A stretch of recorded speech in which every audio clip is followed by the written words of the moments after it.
Лето не за горами, а это значит, перед окружной администрацией вновь встали вопросы озеленения столицы.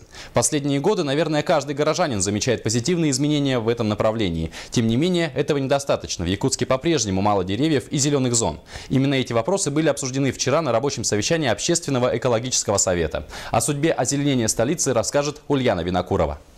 Сегодня можно с уверенностью говорить о том, что человечество начинает понимать, какой вред приносит природе техногенная деятельность. По нормативам ГОСТа на 1000 населения должно приходиться 15 гектаров лесонасаждений. В Якутске эта цифра меньше в 4 раза и составляет 3,4 гектара.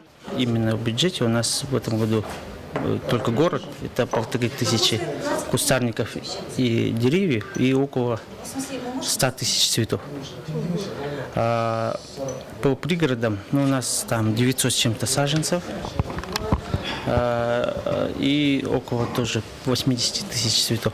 Но скажу, это только бюджет. У нас по организациям в 3 раза больше.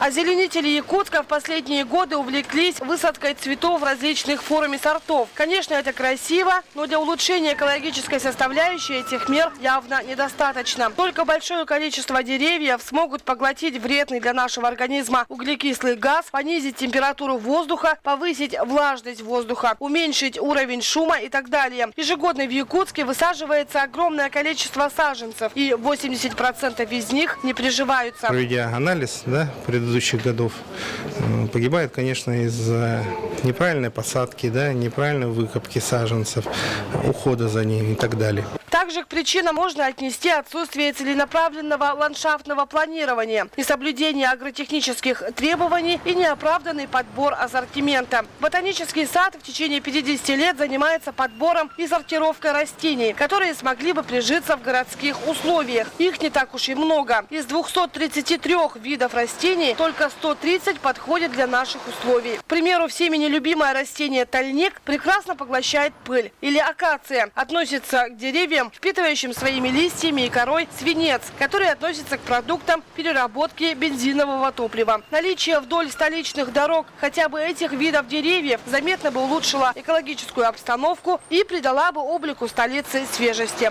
Ульяна Винокурова, Дмитрий Сергучев, НВК «Саха».